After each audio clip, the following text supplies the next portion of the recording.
Soyons saints, en partenariat avec Magnificat. Nous souhaitons une très belle fête à toutes les Alias.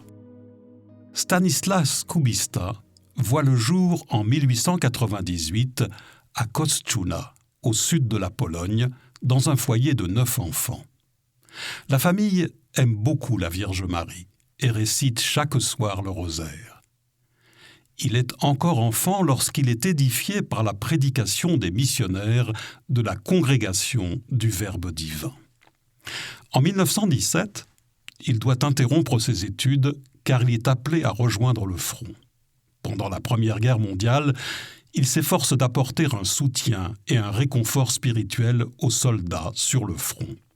Après la guerre, il poursuit son travail pastoral en aidant les personnes touchées par la pauvreté et toutes les conséquences de la guerre. En 1919, il reprend ses études où il est remarqué pour ses qualités d'écrivain, avant d'intégrer le noviciat des pères missionnaires du Verbe divin et d'être ordonné prêtre en 1927. Il a une très grande dévotion pour Saint Joseph et ses frères l'apprécient pour son humilité, sa simplicité de vie et sa compassion envers les autres. Nommé économe, puis procurateur d'une école et d'un couvent, il est connu en Pologne pour ses pièces de théâtre et autres écrits à destination de la jeunesse.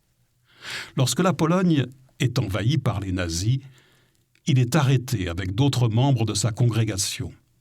Ils sont internés dans leur propre maison avant d'être déportés, certains à Dachau et d'autres, comme Stanislas, à Sachsenhausen. Il y décède le 26 avril 1940 des suites d'une pneumonie contractée en route et des tortures infligées par les gardiens qu'il supporte avec patience et courage. Il est béatifié en 1999 en Pologne avec 107 autres martyrs.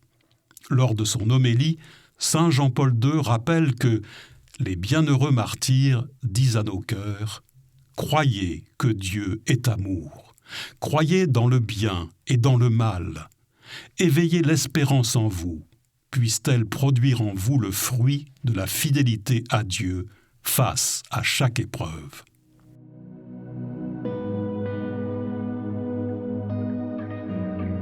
À l'exemple et à la prière du bienheureux Stanislas Kubista, éveillons en nous l'espérance qui nous permet de tenir bon face aux contradictions du monde.